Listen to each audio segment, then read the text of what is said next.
Listo, mis hermanos, vamos a empezar nuestra clase sobre el libro de Éxodo. Terminamos el libro de Génesis antes de nuestras vacaciones, pero ahora vamos a retomar y estudiar el libro de Éxodo. Así que ah, nuestro estudio profundo del libro del Pentateuco, y llegando ahora más a la parte central del Pentateuco. El libro de Génesis algunos lo han descrito como el prólogo, que pone la base, que establece quién es Dios, quiénes son los patriarcas y los pactos que Dios hizo con ellos. Y todo esto forma la base para el Éxodo y todo lo demás que sucede en la historia del Pentateuco. Ese libro en hebreo se llama Esos son los nombres de. Es un buen nombre, título del libro, ¿cierto? Pero es porque no era un libro aparte, como hemos hablado. El Pentateuco son 5 tomos de un solo libro, en un sentido, como las 5 partes de un libro. Por eso los títulos en la Biblia hebrea son simplemente las primeras palabras de ese rollo. Entonces en Génesis es Bereshit, que es en el principio, la primera palabra, y aquí los nombres de, que es la primera frasecita. Pero en griego es de donde viene nuestra palabra, y es la palabra éxodo, que significa de una salida, sobre una salida, un éxodo. Ese libro muestra que Dios recuerda sus promesas y salva a su pueblo de la esclavitud en Egipto. Además nos muestra el tema glorioso de cómo el Dios santísimo y creador de todas las cosas quiere morar en medio de su pueblo actual. Y nos da los primeros vistazos de cómo Él va a hacer esto posible después de la caída y la expulsión del Edén. Como vimos en Génesis 1 a 3, la idea es que Dios va a morar con su pueblo, que el pueblo de Dios, la imagen de Dios, su Hijo, va a morar en su presencia, a escuchar su voz, vivir en pacto con Él, y va a disfrutar de su presencia hasta que esa presencia y gloria e imagen llene toda la tierra. Pero vemos que la caída expulsa al hombre de esa presencia, lejos al oriente del jardín del Señor, del huerto del Señor. Y ahora vemos como Dios está trazando un camino para que en una forma simbólica, una forma metafórica, una forma parcial, el pueblo que Dios ha escogido pueda volver detrás, más allá del querubín, y entrar en alguna forma en la presencia de Dios en su santo huerto. Aunque este libro, como vimos en el libro de Génesis, iba como ese embudo enfocándose más y más. Vemos a Adán, de ahí Noé, de ahí Sem, de ahí Abraham, de ahí Isaac, Jacob. Aunque Éxodo no nos da otro como nivel en ese embudo, sí nos muestra mucho acerca de la obra de Cristo, de las intenciones pactuales de Dios y algunos tipos importantes sobre la obra de la redención, como el Cordero Pascual, el Éxodo mismo y la figura de Moisés y su mediación. Demuestra cómo un pueblo pecaminoso puede tener una relación íntima con un Dios santo. Ese libro empieza donde Génesis termina. Génesis concluye con la llegada de Jacob y su familia en Egipto, pero después de unas generaciones, vemos en Éxodo 1, que se levantó sobre Egipto un nuevo rey que no conocía a José. Entonces hay muchas cosas en la historia que lo conectan directamente con la historia de Génesis. Empieza con la lista de los nombres de las personas que subieron con Jacob. Y de ahí hay ese contexto de que aunque José había bendecido grandemente a Egipto, y en un sentido sobrevive a ese momento por él y por la familia pactual. Eso es algo que está ahí en el fondo, porque si no fuera por la sabiduría que Dios había dado a José, Egipto habría perecido quizás en esa gran hambruna que hubo, como muchos del resto del mundo. Incluso como esa frase que ahí José dice al final, pero Dios ha hecho esto para salvar, guardar con vida a mucha gente hasta el día de hoy. Y obvio, eso incluye a la familia prometida y el linaje prometido. Pero en el contexto también incluye a los egipcios. Los egipcios disfrutan de esa salvación que Dios hizo a través de José. Entonces, todo eso forma un poco el fondo para el libro de Éxodo. Incluso algunos eruditos han propuesto que se debe leer Génesis 1 a Éxodo 40 como una sola narrativa, como una sola historia. Y no terminar con Génesis, sino seguir leyendo hasta el final de Éxodo. Incluso Génesis termina con la profecía de que José, de parte de José, que el pueblo va a regresar de Egipto y va a salir de Egipto y llegar a la tierra prometida y Dios va a cumplir su promesa. Entonces Génesis, en un sentido, anticipa de una manera clara, evidente, los eventos del libro de Éxodo, de ese cumplimiento del Éxodo, del Génesis 13, y como Dios había prometido de que su pueblo, 13 y 15, como el pueblo iba a tener esta tierra, pero de ahí va a ir a Egipto y ser oprimidos y de ahí ser sacados. Génesis está anticipando todo el libro de Éxodo. ¿Quién es el autor de ese libro? Nosotros ya hemos hablado de cómo es Moisés. Moisés es identificado muchas veces en el Antiguo y Nuevo Testamento como el autor de no solamente Éxodo, sino todo el libro del Pentateuco. Es el libro de Moisés. Algunos eruditos, según la hipótesis documentaria, que vamos a hablar un poco luego, da la opinión de que ese libro no es por Moisés, sino es una compilación de 4 fuentes principales, que quizás han escuchado de eso, que J, E, B, D, y en español esa P es S. Yahwista, Elohista, sacerdotal, priestly en inglés, y deuteronomista. Entonces son 4 fuentes que se usaban en la composición de este libro y todo el Pentateuco. Deuteronomista es más el libro de Deuteronomio. Entonces, debido a esto, Moisés no es el autor, sino son composiciones diferentes y viene alrededor del tiempo del exilio babilónico, quizás justo antes o incluso algunas partes un poco después. Entonces, para ellos, Moisés solo es un personaje en la historia y no tiene nada que ver con su composición. Otros conectan a Moisés con su composición de alguna manera, pero a través de tradición oral. Que el libro de Éxodo viene mucho después, posterior a Moisés, pero es su tradición oral transmitida por los levitas a través de Moisés y Aarón, a través de los levitas y otros sacerdotes. Entonces, esa es otra manera de conectarlo con Moisés, pero tener una composición posterior. Otros, y quizás incluso podemos decir que es posible que Moisés haya escrito la mayoría del libro, pero tener algunas partes quizás interpoladas o actualizadas por un autor inspirado posterior. Vamos a mencionar en cuanto a los nombres de las ciudades que los israelitas edificaron. Puede haber sido una actualización en otro momento. Eso es posible. En este libro vemos varios mandatos de parte de Dios que Moisés escriba. Dios le manda varias veces en el capítulo 17, 24, 34 y 27. 34 al principio, al final, le manda a escribir en un libro lo que él ve en el monte o una guerra que el Señor hace en capítulo 17. Y entonces vemos la actividad, no solamente tradición oral, aunque seguramente hubo, pero la idea es que Moisés sí escribía esas cosas para las generaciones futuras. En cuanto a la composición del libro, mucho va a depender de la fecha que damos al evento del Éxodo, que vamos a mencionar ahorita. Entonces, por eso, algunos ponen la fecha en base de esas composiciones de las fuentes en el siglo 6 o 7 antes de Cristo, desde el tiempo antes de Babilonia. Otros dicen 1200, que depende de una fecha posible para el Éxodo, y otros dicen 1400 más o menos.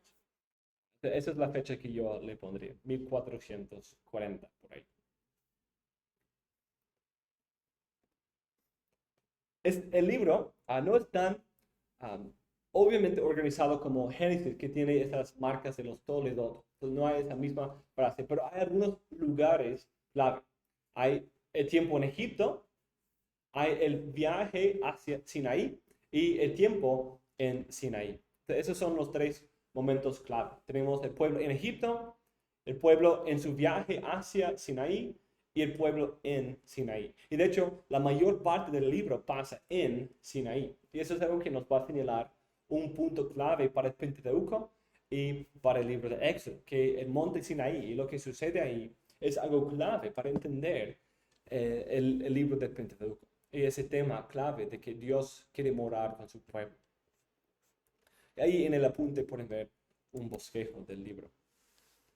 Pero tenemos capítulo 1 a 13, tenemos Israel en Egipto, a 14 a 18 es el éxodo y el viaje a Sinaí, y de ahí llegan a Sinaí en el final del capítulo 18, en 19 a 24 tenemos el pacto, Dios aparece, hay el decálogo, el libro del pacto, y Dios rectifica el pacto, y de ahí capítulo 25 a 40 se enfoca en la construcción del tabernáculo.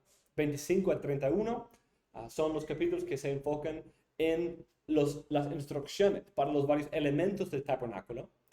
De ahí vemos una interrupción de la historia en un sentido. Esa es parte de la dinámica del libro de Éxodo. Dios quiere morar con su pueblo, pero su pueblo es pecaminoso.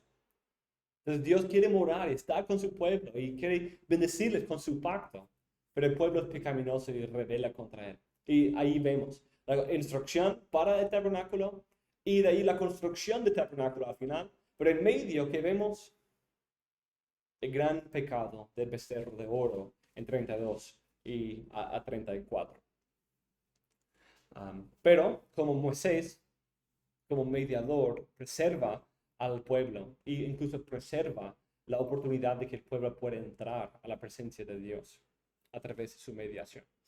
Entonces tenemos la instrucción del tabernáculo, el fracaso del pueblo en medio de eso, y de ahí 35 a 40 se enfoca en la construcción. Entonces lo que era plano ahora se realiza, es la edificación misma. Hablemos ahora un poco de la fecha del Éxodo. Hay tres fechas propuestas en la historia. Primero, algunos eruditos dan la fecha de nunca, que nunca sucedió. Y dicen que es una leyenda, quizás algo fabricado, como un mito, una leyenda de parte de la historia para quizás formar la identidad de la comunidad en términos de Dios y su Dios, lo que Él había hecho por ellos. Y seguramente esta historia hace eso. Esa historia sí sirve para dar la identidad del pueblo, para identificarlos en cuanto a su entendimiento de quién es Dios. Pero no es por esto una leyenda o un mito, es decir, no históricos. Dos es la fecha de 1250, más o menos, cerca. Y tres, 1446, más o menos.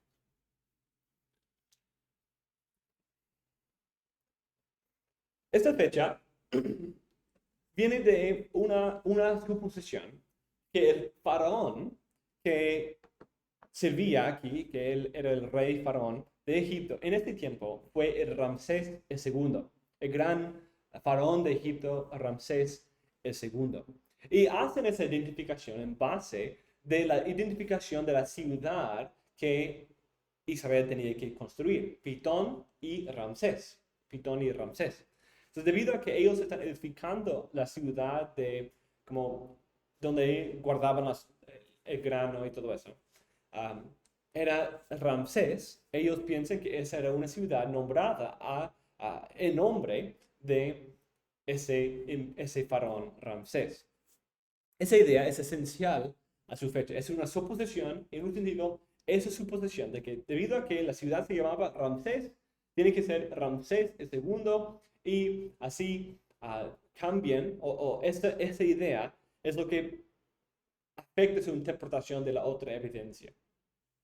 Los que niegan, ¿qué ocurrió?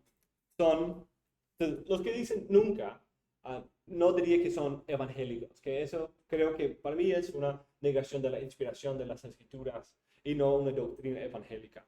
Hay algunos evangélicos que afirman esta fecha. No es algo fuera del campo de los que creen en la inspiración de la Biblia, decir 1250. Aunque vamos a ver que sí lleva a ciertos saltos interpretativos en algunos textos. La tercera fecha viene de un pasaje de las Escrituras y creo que es confirmada por otros pasajes de las Escrituras también. La evidencia más importante para esta fecha, y de hecho para cualquier fecha, es primer de Reyes 6:1. Primer de Reyes 6:1. En este texto dice, en el año 480, después que los hijos de Israel salieron de Egipto, el cuarto año del principio del reino de Salomón sobre Israel, en el mes de Sif, ese es el mes segundo, comenzó él a edificar la casa de Jehová. Entonces, él está dando la fecha del inicio de la construcción del templo y da esa fecha en términos del éxodo, del tiempo en que salieron de Egipto. Y dice que son 480 años.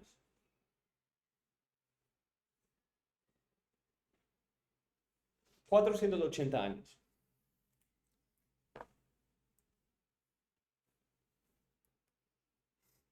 Otra fecha importante relacionada con esto es Éxodo 12:41, que dice que hubo 430 años entre la llegada de Israel a Egipto y el Éxodo. Entonces, entre los patriarcas y el Éxodo son 430 años, y entre el Éxodo y Salomón son 480.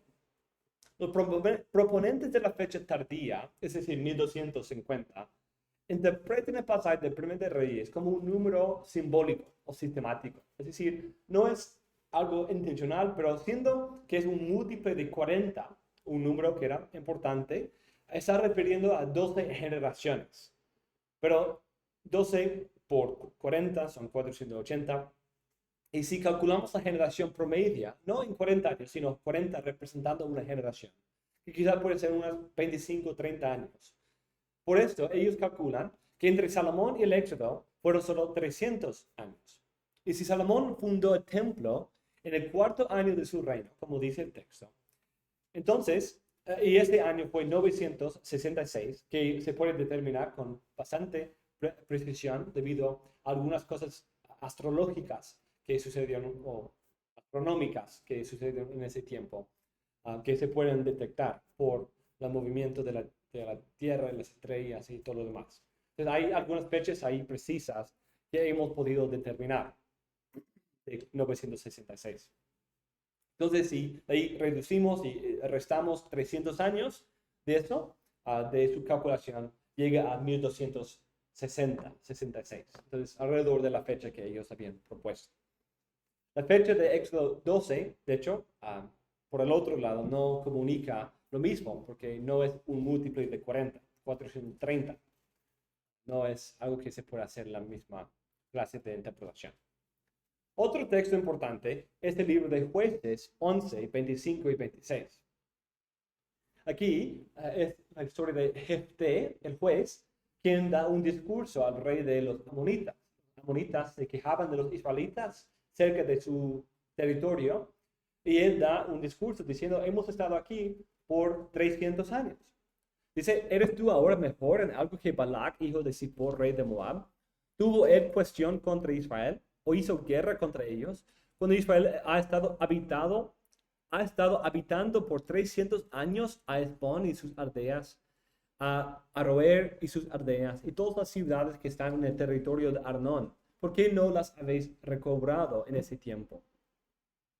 Entonces dice, hemos morado aquí por 300 años. Obvio, no está con la intención de dar una fecha exacta, ¿cierto? No es exactamente en ese momento cuando él lo dice, 300 años, 0 días, 0 horas, 0 minutos. No es lo que está diciendo. Puede ser un número redondo, pero no puede ser tan redondo, tanto propaganda como quizás algunos dirían. Entonces, ese número tampoco puede interpretarse de la misma forma que 480, porque tampoco es un múltiple del número 40. Aunque sí es posible que sea un número redondo y no exacto, no cabe en el mismo sistema que algunos intérpretes tratan de aplicar a pasajes de Primero de Reyes. Ese número es un problema para los que afirman la fecha tardía, porque si hay solo 300 años entre Salomón y el Éxodo, ¿cómo puede haber 300 años entre Jefté y la llegada a la tierra? Entonces, eso es no solamente el Éxodo, sino 40 años después del Éxodo. Y de ahí 300 años al tiempo de Jefté, que es antes de Saúl. Entonces, estamos hablando de un tiempo mucho más grande de lo que esta fecha permite entre Salomón y el Éxodo. Porque para ellos solo puede haber 300 años entre Salomón y el Éxodo. Pero si esto sucede, no hay espacio suficiente para los jueces. Esa tierra de Arnón fue capturada por Moisés antes de su muerte en Números 22 y 24. El tiempo en el desierto fue 40 años. Y esta batalla fue al final de ese periodo. Entonces, 40 años después del Éxodo. La conquista después de esto duró 7 años. El tiempo de los jueces no empezó hasta después de Josué y los ancianos. Tal vez 50 años. El ministerio de Josué y de ahí la muerte de los ancianos. Porque eso es lo que dice el libro de Jueces, ¿cierto? Que todo iba bien hasta que Josué y los ancianos que reinaban con él, gobernaban justamente con él, murieron. Entonces, cuando esa generación se perdió, de ahí vinieron la opresión y el pecado y los jueces. Si sumamos todos esos años en el libro de Jueces, tenemos 410 años. Pero es obvio que puede haber superposición, una intersección, que quizás uno aquí en el norte, otro aquí en el sur, porque no era todo Israel, todos los jueces. Algunos que sí gobiernan sobre casi toda la nación, pero hay muchos de ellos que son una ciudad aquí, una tribu aquí, entonces es algo un poco más regional y no algo en todo Israel. Entonces puede haber jueces aquí en esta región al mismo tiempo que hubo jueces aquí en otra región. De hecho, y parece necesario decir eso, porque si sumamos 410 y de ahí los 47 años del tiempo del desierto y los 7 años de la conquista, y de ahí más o menos los 50 años de Josué y los ancianos, y de ahí tenemos 40 años del ministerio de Samuel, 40 de Saúl, 40 de David, y los primeros 4 de Salomón, que son, estas son antes de esta fecha y estos son después de esa fecha. Entonces, tenemos un número de 1, 2, 6, 11, 15, 19, 20. 631. Y para esta fecha, según el tiempo de Salomón, solo hay 480 años entre el Éxodo y Salomón. Entonces, si sumamos como si fueran seguidos en periodos completamente distintos, sin intersección, habría 630 años, lo cual no da tiempo no apoya ninguna opinión. Entonces, tiene que haber cierta intersección entre los ministerios de los jueces. Pero hagámoslo de otra manera. Tenemos los 480 años del tiempo de Salomón, que el texto de las Escrituras dice. Antes de los jueces tenemos alrededor de 100 años, ¿cierto? El desierto, la conquista y 50 años del ministerio de Josué. Y después de ellos tenemos quizás 80 años, dependiendo de si uno, Samuel y quizás durante el tiempo de Samuel puede haber sido cierto juez que reinaba en cierta parte, porque él todavía es el tiempo de los jueces. Solo sabemos que los jueces tienen que haber terminado antes de la monarquía, porque eso parte del tema de los jueces, ¿cierto? Que no había rey. Entonces, parece que los eventos del libro de jueces terminan antes del establecimiento del primer rey en Israel, Saúl. Entonces, si restamos ese tiempo de los 480 años, el tiempo antes y el tiempo después, quedan como 290 años para los jueces, lo cual es un tiempo suficiente para meter con intersecciones de 410 años. Puede haber muy fácil. Pero si decimos que el periodo entre Salomón y la conquista son solo 260 años, es decir, quitando los 40 del desierto, con esas fechas solo nos faltan 79 a 60, como 70 años para todo lo que sucede en el libro de jueces. Solo 70 años. Entonces es muy difícil meter todo lo que sucede en el libro de jueces en solo 70 años. Reducir 410 años en 70 es complicado. Incluso algunos jueces, ellos mismos son 80 años. Ellos fueron jueces y tuvieron un tiempo de paz por muchos años después. Entonces es difícil meter a todos los jueces en el tiempo que esa fecha permite. Han habido intentos de hacerlo, de interpretar dentro del libro de jueces cada múltiplo de 40 como una sola generación y reduciendo el tiempo. Entonces hay muchos saltos interpretativos para concordar con la suposición de que debido a que la ciudad es Ramsés, tiene que ser Ramsés II. Esa fecha depende de la identificación del faraón. Aquí es difícil identificar quién es el faraón precisamente, pero las fechas sí funcionan un poco mejor. Esos son algunos argumentos importantes, pero hay algunas otras evidencias que podemos usar, que vienen de los hallazgos arqueológicos.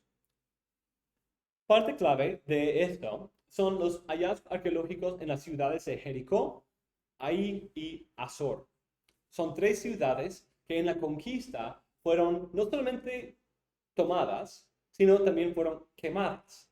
Eso es algo importante porque Dios no mandó al pueblo de Israel a ir y quemar a todas las ciudades, sino ellos iban a ir y tomar posesión de esas ciudades. Entonces, hay solo algunas excepciones de una conquista en que una ciudad fue destruida por completo, quemada hasta polvo. Solo hay 3 ejemplos, esas 3 ciudades. La ciudad de Ai no ha producido mucha evidencia. De hecho, los arqueólogos no están seguros de dónde está.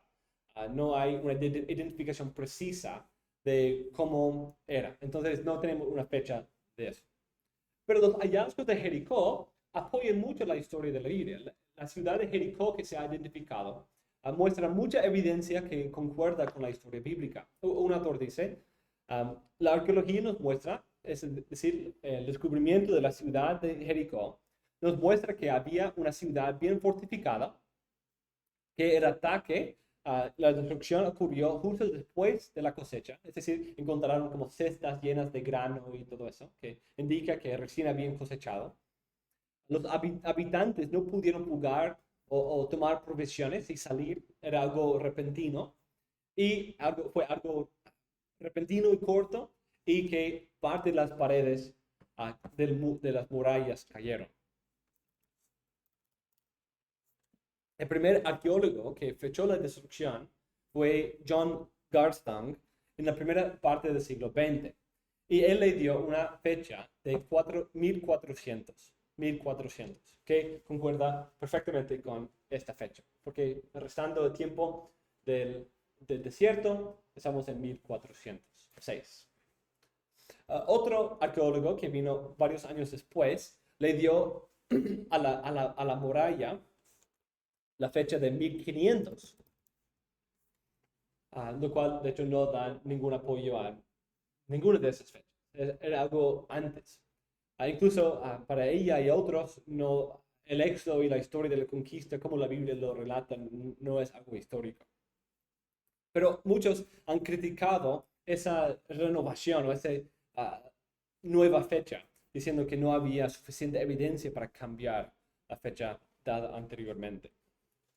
La ciudad de Azor ah, es algo interesante que tiene dos áreas de destrucción, de quemadura, donde se puede notar que la ciudad fue quemada. Pero la Biblia relata la historia de la ciudad de Azor destruida dos veces.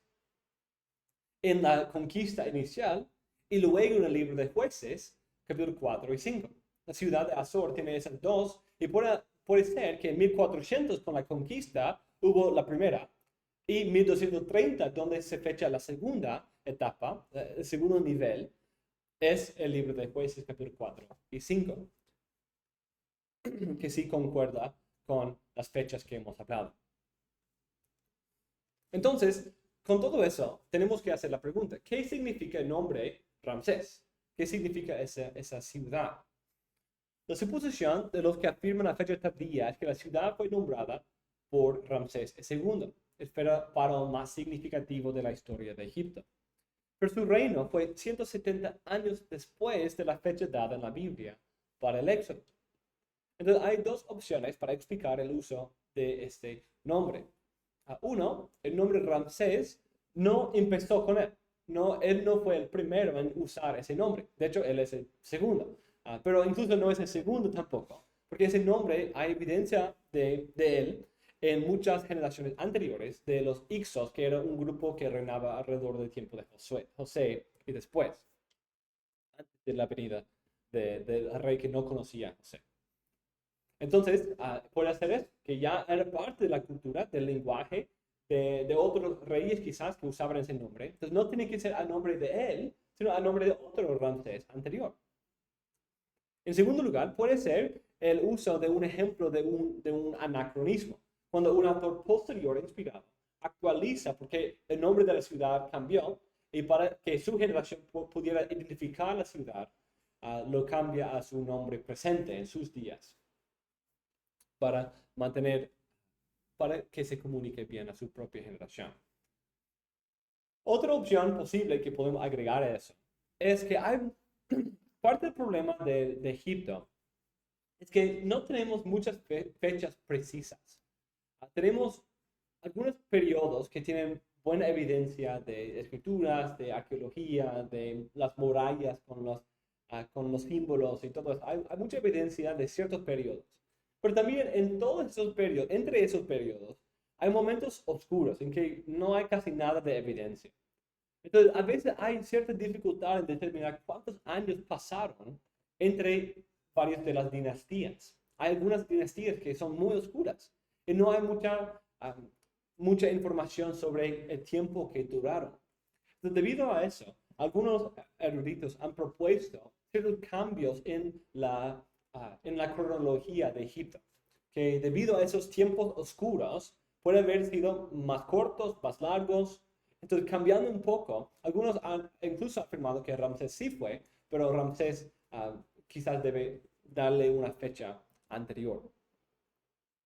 No 1200, sino 1400. Debido a esas etapas oscuras en la historia de Israel, de Egipto, perdón. Listo, mis hermanos. Entonces, tenemos esa información importante que en los comentarios y quizás en otros contextos apologéticos van a aparecer ese debate sobre la fecha del Éxodo. Pero aquí hay algunos argumentos y la fecha que yo le pondría. Consideremos ahora el contenido del libro.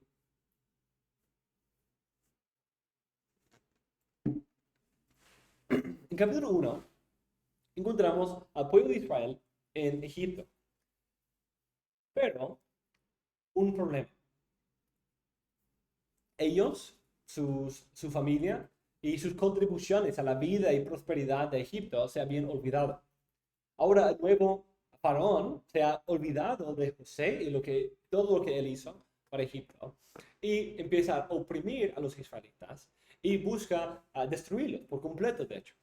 Y tiene temor de ellos porque dice que están multiplicándose tanto de que si los dejamos seguir van a superarnos y van a poder atacarnos y aliarse con nuestros enemigos en medio de una guerra y vencernos.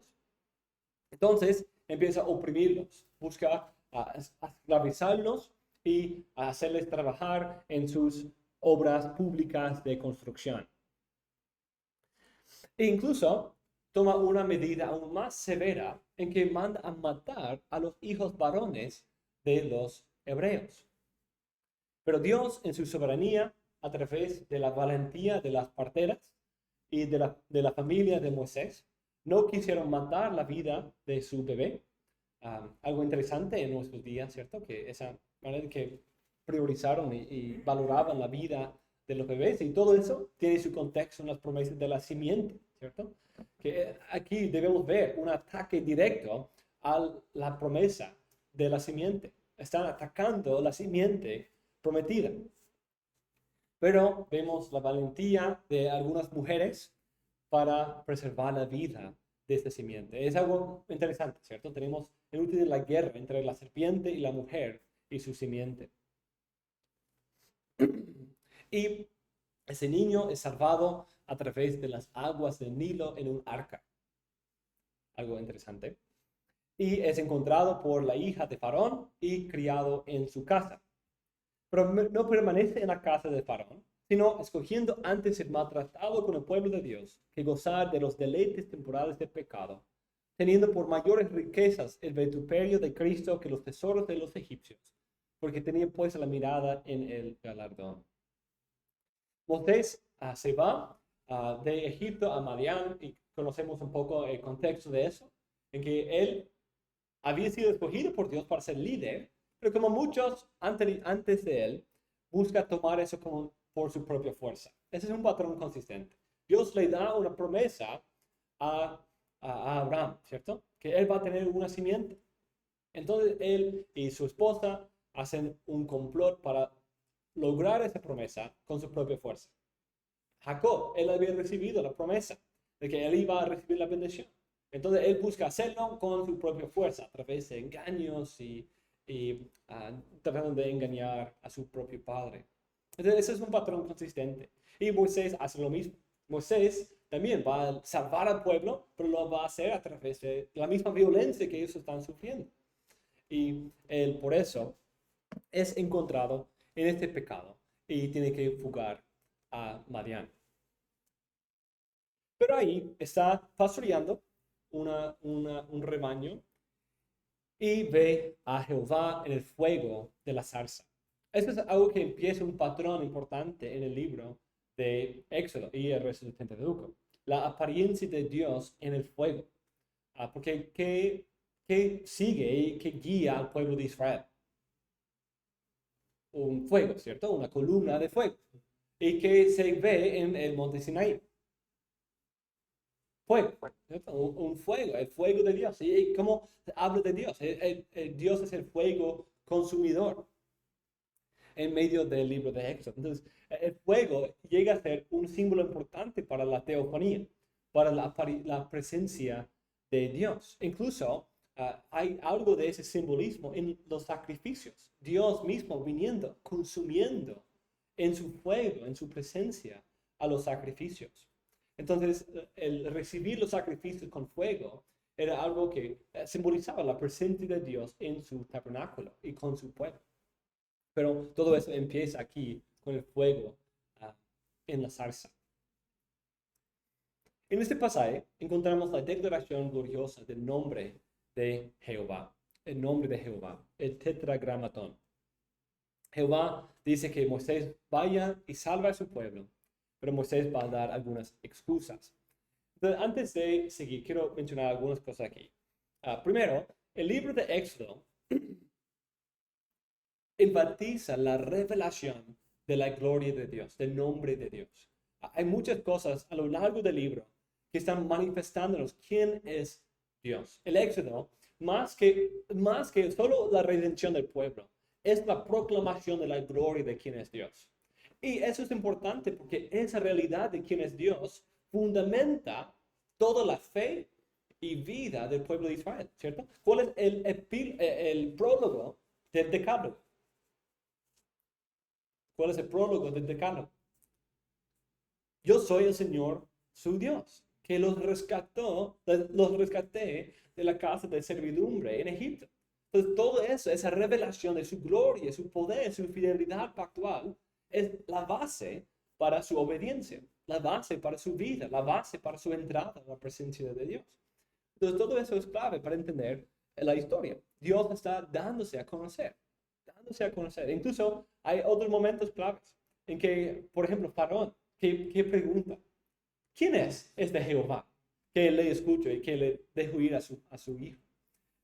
Entonces, en un sentido, todo el libro está respondiendo a esa pregunta de Faraón. ¿Quién es este Jehová? Dios está dando a conocer a sí mismo y mostrando su superioridad sobre todos los otros dioses falsos de los egipcios. Otra manera en que eso se ve en el libro es el pasaje clave de Éxodo 34, que empieza en capítulo 3 de cuál es el nombre de este Dios que va a salvar y venir, cuál es su nombre. Y en capítulo 34, Dios viene y proclama su nombre, que Él es el Dios clemente, misericordioso, quien es un Dios justo, que por un lado perdona y por el otro lado no toma por inocente al culpable.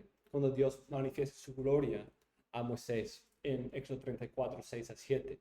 Entonces, todo el libro tiene ese tema de la revelación de Dios, pero todo esto sirve los temas de pacto, de su presencia y del cumplimiento de sus promesas. Otra cosa aquí es el nombre.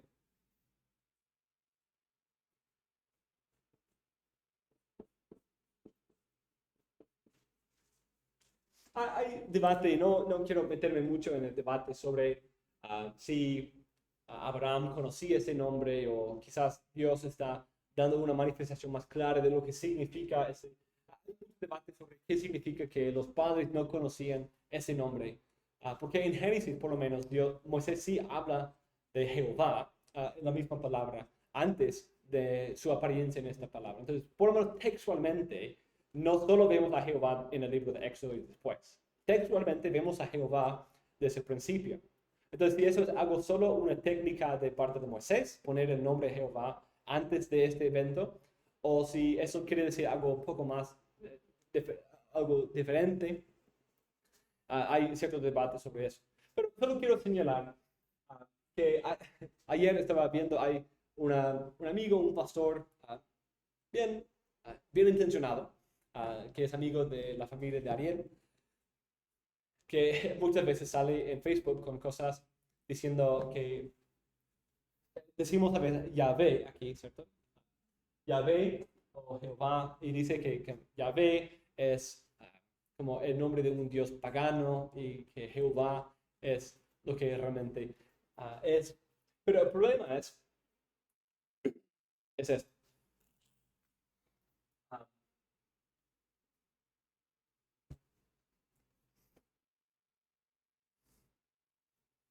lo que sucede es que los judíos, cuando ellos vieron esta palabra, ellos no dijeron el nombre. No dijeron Jehová ni Yahvé. No dijeron ninguno de esos. Lo que ellos dijeron fue Adonai. Adonai.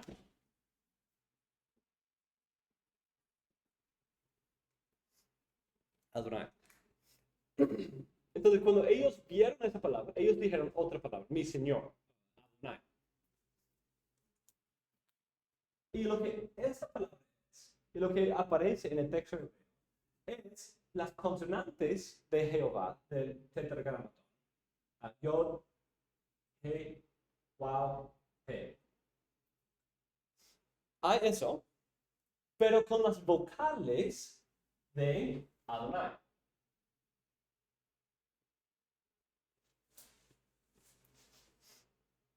Porque ese es.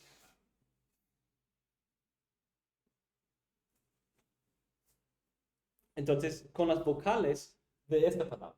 Entonces, las consonantes de esta palabra, pero las vocales de esta palabra. Porque pusieron las vocales de Adonai, porque eso es lo que decían. Era una forma de señalar cómo pronunciarlo, y lo decían con eso. Pero si uno toma esas consonantes con estas vocales, llega a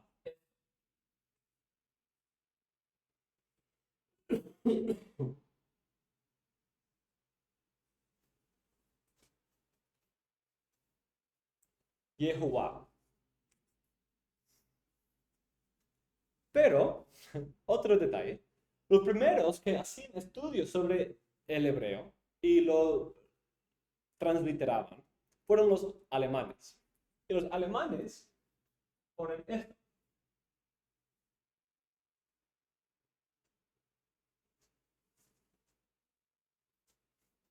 O quizás con esto. Porque para ellos su J es ya. Y su P chica es una W. Entonces, en un sentido, es como fonéticamente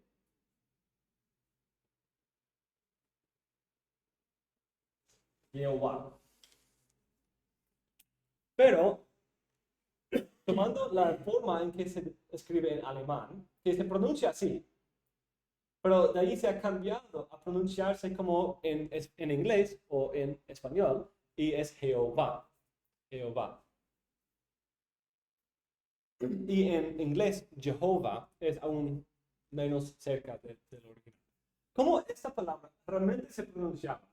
No se sabe exactamente, porque no sé, los judíos no tenían la costumbre de pronunciar. Entonces no era algo que se decía. Pero con tiempo, entendiendo ciertas cosas fonéticas del hebreo, la Yahvé es una reconstrucción posible del nombre. Es casi 100% imposible que se haya pronunciado como Jehová. Casi 100% imposible. Porque esta es la producción de esas consonantes con las vocales de otra palabra y transliterada en otro idioma. Pero Yahvé es posible, o Yahweh, pero es también algo un poco especulativo. Entonces, hay que entender ese proceso. Entonces, Jehová, yo diría que no está mal usar eso porque la iglesia ha usado esa forma por muchos años. Pero creo que sí es importante entender de dónde viene eso. Eso también es una especulación sobre cómo se pronunciaba. Y es importante entender eso. Listo, entonces sigamos con la historia. Aquí Dios se aparece a Moisés y le comisiona a ir y decirle a Faraón que deje ir al pueblo. En primer lugar, da la excusa de que no es digno de ir en la presencia de Faraón. Segundo, pide cuál es el nombre de este Dios. Y dice a Dios, y oirán tu voz, e irás tú y los ancianos de Israel al rey de Egipto y le diréis, Jehová, el Dios de los hebreos, nos ha encontrado, por tanto nosotros iremos ahora camino de 3 días por el desierto para que ofrezcamos sacrificios a Jehová nuestro Dios. Mas yo sé que el rey de Egipto no os dejará ir sino por mano fuerte. Pero yo extenderé mi mano y heriré a Egipto con todas mis maravillas que haré en él, y entonces os dejará ir. Y yo daré a este pueblo gracia en los ojos de los egipcios, para que cuando salgáis no vayáis con las manos vacías, sino que pedirá cada mujer a su vecina y a su huésped alhajas de plata, alhajas de oro y vestidos, los cuales pondréis sobre vuestros hijos y vuestras hijas, y despojaréis a Egipto. Entonces, en un sentido, aquí en el principio del libro, unos 10 capítulos antes de que sucediera, Dios dice desde el principio todo lo que va a suceder. Exactamente lo que Dios dice aquí es el patrón que se usa para la historia del Éxodo. El pueblo cree a Moisés, aunque con cierta dificultad, pero si cree a Moisés, van a Egipto, a Faraón. Faraón no los deja ir, pero Dios responde con sus plagas, sus maravillas que muestra, y termina hiriendo a ellos y saca al pueblo con los despojos de los egipcios. En tercer lugar, da la excusa de que el pueblo no va a creer. Entonces, le da algunas señales para que el pueblo crea. La serpiente y la mano leprosa. Entonces, tiene la vara que se convierte en serpiente y la mano leprosa que cuando mete su mano en su vestido, se saca con lepra y de ahí cuando se mete de nuevo, sale limpia. Entonces él regresa a Egipto después de tanto tiempo y le anuncia, el pueblo creyó y oyendo que Jehová había visitado a los hijos de Israel y que había visto su aflicción, se inclinaron y adoraron. Aquí encontramos algo importante. Ellos creyeron, el pueblo creyó. Esas frases de la fe, de la creencia, es algo que tiene una base importante en el libro de Génesis con la fe de Abraham en Génesis 15, versículo 6. Pero este tema de la fe, señalado por John Selhammer, va a aparecer en otros momentos también clave. Tanto la fe como la falta de fe. La fe y la falta de fe van de la mano en muchos pasajes del Pentateuco para señalar que la parte clave, la manera en que uno recibe la justicia es como Abraham, por fe y no a través de la ley.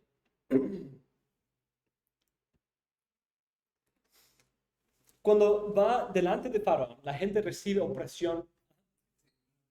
En parte de las cosas también es que él es falto de palabras. Sí, esa es la cuarta. La cuarta excusa es que no tiene la manera de hablar precisa. Entonces, en respuesta a esta excusa, Dios pone a Aarón como su vocero, como para ser boca para él y él ser Dios para Aarón. Entonces, Éxodo, perdón. Entonces, va delante de Faraón, dice que puede sacar a mi pueblo. Faraón dice que no, y dice, si quiere salir, entonces necesita más trabajo. Si tienen tiempo para pensar en salir y a adorar a su Dios, tienen tiempo para más trabajo. En un sentido, es lo que dice.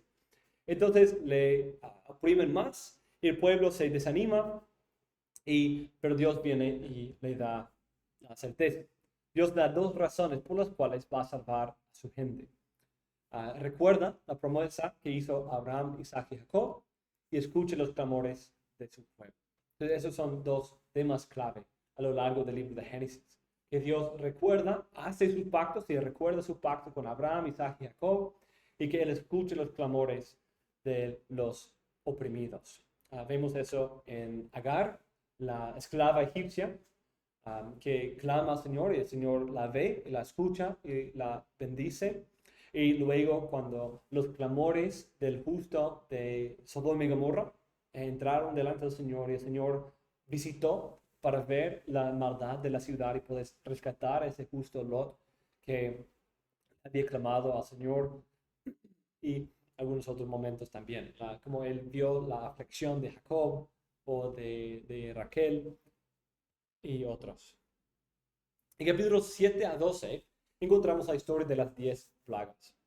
Con el relato de la creación, aquí vemos también la subversión o la inversión de la cosmovisión pagana.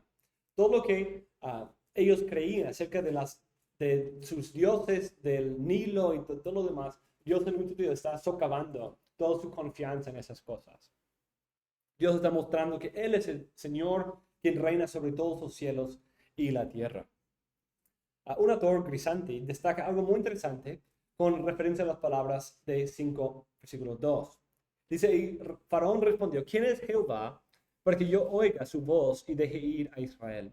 Yo no conozco a Jehová, ni tampoco dejaré ir a Israel. Este Faraón no conocía a José ni al Dios de José.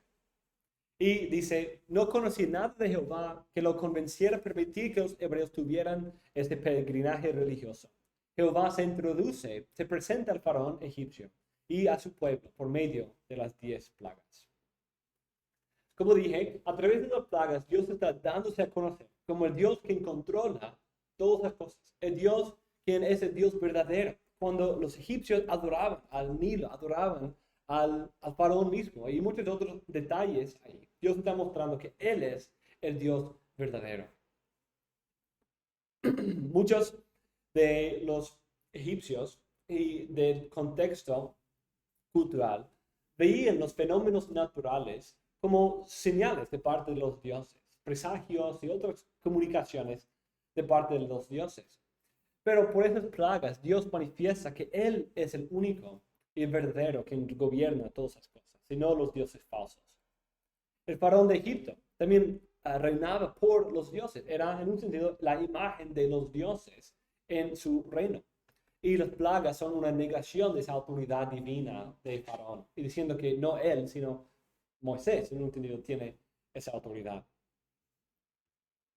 Algo que señala esto y esa superioridad de Dios sobre la cosmovisión y la superstición de los egipcios es la apariencia de los magos. Los magos tienen un rol interesante para algo de chiste, por un lado, pero también algo que señala la superioridad de Dios sobre los egipcios. La primera señal que el faraón recibe es la de la vara que se convierte en serpiente. Los magos repiten y emiten esa misma señal y tienen sus varas y se convierten en serpientes. Pero las serpientes de los magos son devoradas por la serpiente de la vara de Aarón. Ya hemos mencionado la importancia de en otra clase hemos hablado de la magia, las encantaciones, que era una parte clave para la cosmovisión pagana, que muchos de ellos, todo era conectado, todo el universo era parte de uno solo, y a través de la magia uno podía manipular ciertas cosas en la creación, podía controlar y hacer cosas raras así. Entonces, la magia en la Biblia es algo que realmente existe. Realmente existe esos poderes, ¿sí? Muchas veces se conectan con demonios y trabajo, la obra diabólica de hacer esas cosas. Pero muchos veían eso como un poder divino, cuando era en verdad un poder diabólico. Faraón ve que aunque, interesante, aunque la serpiente de Moisés come la serpiente de los magos, todavía al ver que sus magos podían hacer la señal, Faraón endurece su corazón. De ahí convierte el agua del Nilo en sangre y los magos hacen lo mismo. Por esto su corazón se endurece más. Y su corazón se endurece, dice el texto, como Jehová lo había dicho. Como Dios ya lo había anunciado, ya lo había predicho. La segunda plaga es la de las ranas. Pero los magos pueden hacer o repetir. Faraón pide que Moisés y Aarón oren por la salvación de las ranas.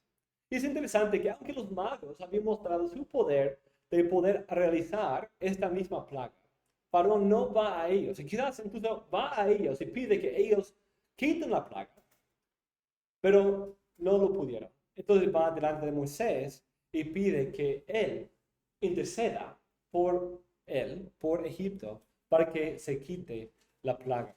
Entonces es interesante ese rol de mediador de Moisés, que luego vamos a ver que no solamente a favor de Faraón, sino a favor de Israel mismo, tiene que ejercer ese oficio de mediador. Pero también vemos la incapacidad. Los magos pudieron agregar a la plaga, pero no pudieron quitar la plaga. Cuando las ranas mueren, Faraón se endurece el corazón más. Para responder a Faraón, Moisés dice, se hará conforme a tu palabra, para que conozcas que no hay como Jehová nuestro Dios. Entonces, como dije, todo esto mostrando que no hay un Dios como Jehová. La tercera plaga es de los piojos, y los magos no pueden hacer. Ese es el primero que no pueden imitar. Y los hechiceros dicen, dedo de Dios es este. Dedo de Dios. Es decir, están reconociendo, solo Dios puede, solo la interacción, la venida literal de un Dios puede hacer algo así. Entonces, pero aún así, aunque los magos no pueden hacerlo, aunque los magos dicen, seguramente esta es la actividad de un Dios, él sigue endureciendo su corazón. La cuarta plaga sigue mostrando la veracidad de Dios y que Él es el único Dios verdadero. Pero también muestra que no solamente Dios es el único, sino también su pueblo es único. Y Él distingue entre su pueblo y los egipcios. Su pueblo escogido. Ese es el tema de la elección saliendo aquí. Que Dios ha escogido de entre todas las familias de la tierra a esta familia, la simiente de Abraham. Y dice, de aquel día yo apartaré la tierra de Gosén, en la cual habita mi pueblo, para que ninguna clase de moscas haya en ella. a fin de que sepas que yo soy Jehová en medio de la tierra, y yo pondré redención entre mi pueblo y el tuyo. Separación, quizás.